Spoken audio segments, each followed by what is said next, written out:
As we rode through the desert landscape, we took our second stab at the DART map. Okay, we're coming to Santa Fe, New Mexico. Let's choose an art museum to go to.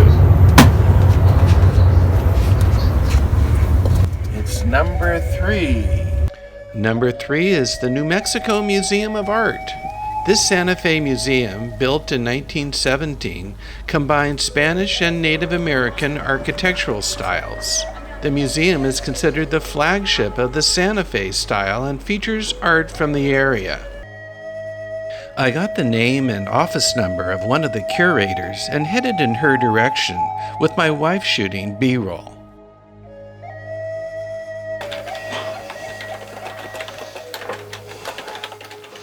Well, hello there. Good morning. Welcome to Santa Fe. And you are? I'm Catherine Ware. I'm curator of photography at the New Mexico Museum of Art. And what's next? Well, can you throw a dart at the floor plan? Okay. Okay, great.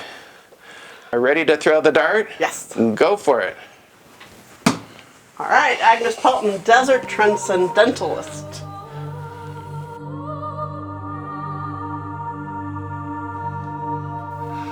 Okay, Catherine, we're in the gallery. Spin a brush, and whatever it's pointing closest to, we're going to go talk about it. Okay, here go we go. for it.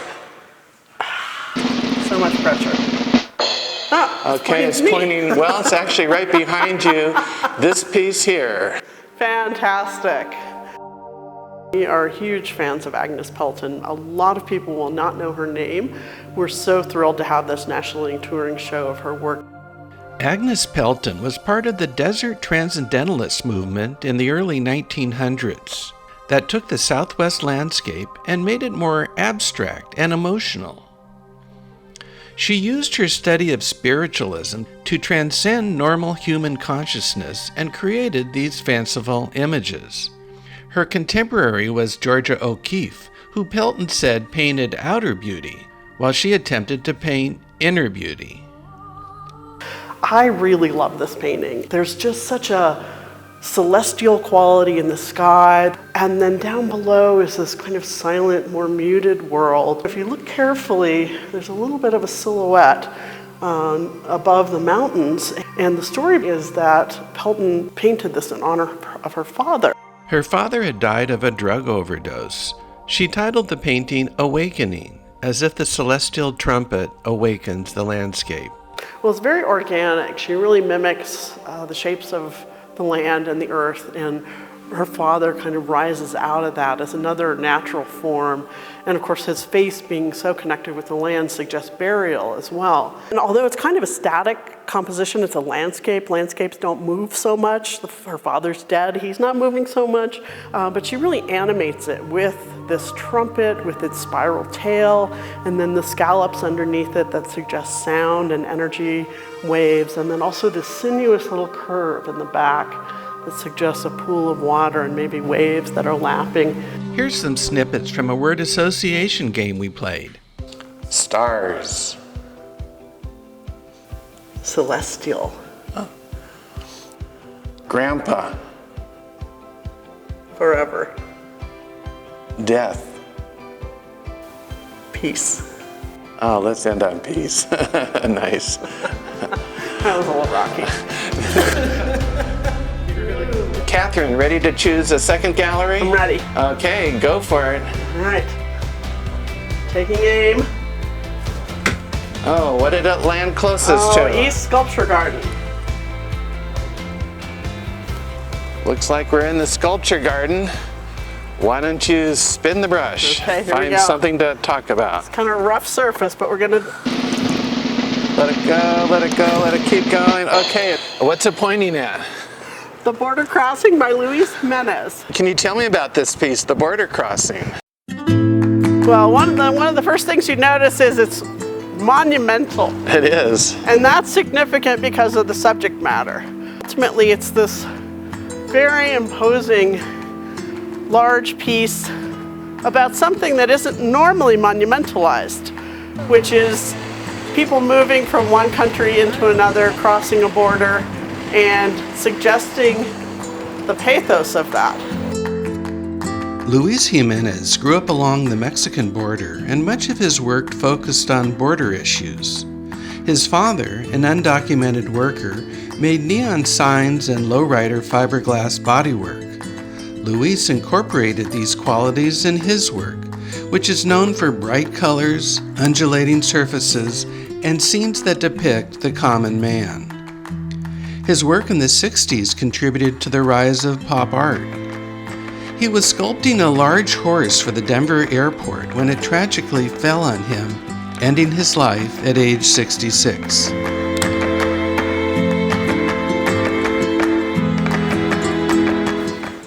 Excuse me, what do you do here? I am a security guard. Can you show me your favorite piece in the museum? Sure. Which way? And the Pelton. Okay.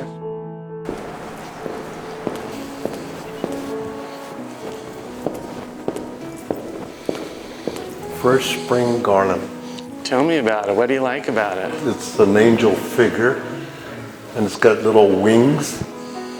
And first spring garland, you see the runoff like the drops of water melting in the spring, plus there's a garland the angel is holding up.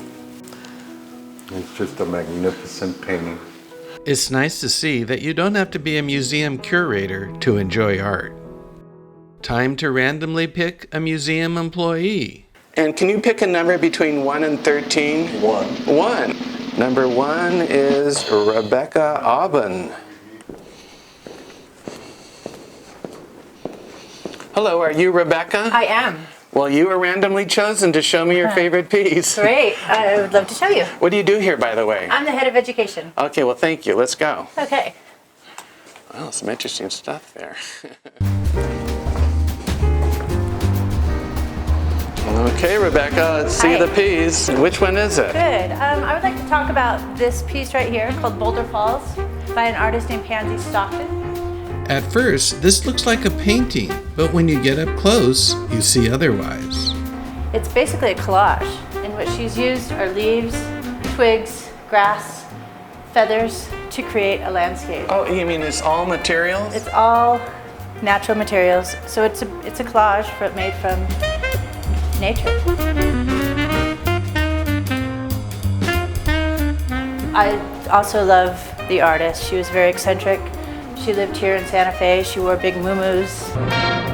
I came across this 1950s TV show about Pansy Stockton, where they recognize her unique style. Oh my goodness. You didn't know that, did you, Pansy Stockton? Now, there are lots of wonderful surprises in store for you on our Hazel Bishop stage as we relive with you the life of a woman who has overcome adversities in her fight to create a new art form, a woman who has actually taken nature's own God-given living colors and created pictures that no painter's brush can do. Are you beginning to get the drift? You're that woman, Pansy Stockton of Santa Fe, New Mexico, and this is your life.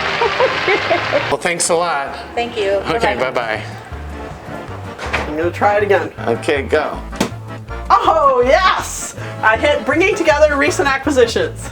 She was excited to bring us to the recent acquisitions as Catherine chose a number of the photographs to bring into the collection. Okay, the dart chose this gallery. Why don't you spin the brush? All right, let me try to give it a try.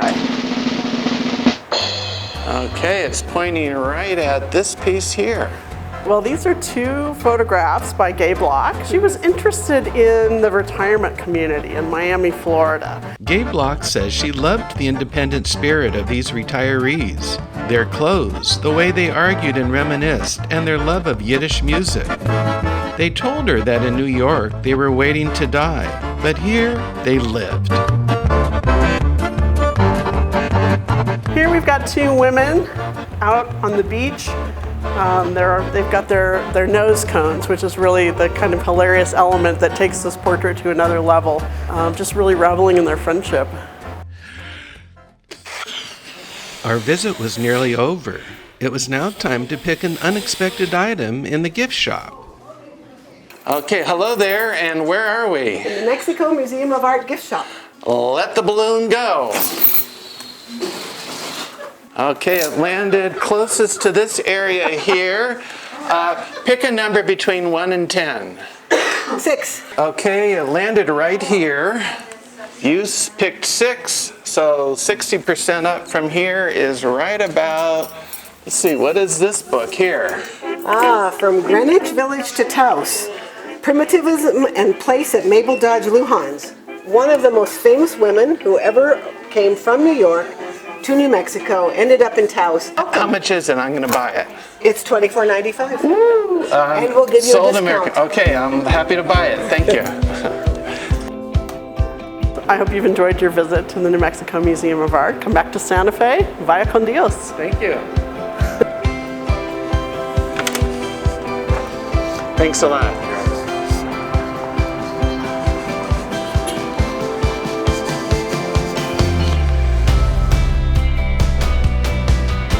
The random item in the gift shop told an unexpected story about a roaring 20s heiress, Mabel Dodge Lujan, who, along with her artistic friends from the salons of Paris and New York City, moved to Taos, New Mexico, and kind of appropriated the art of Native Americans.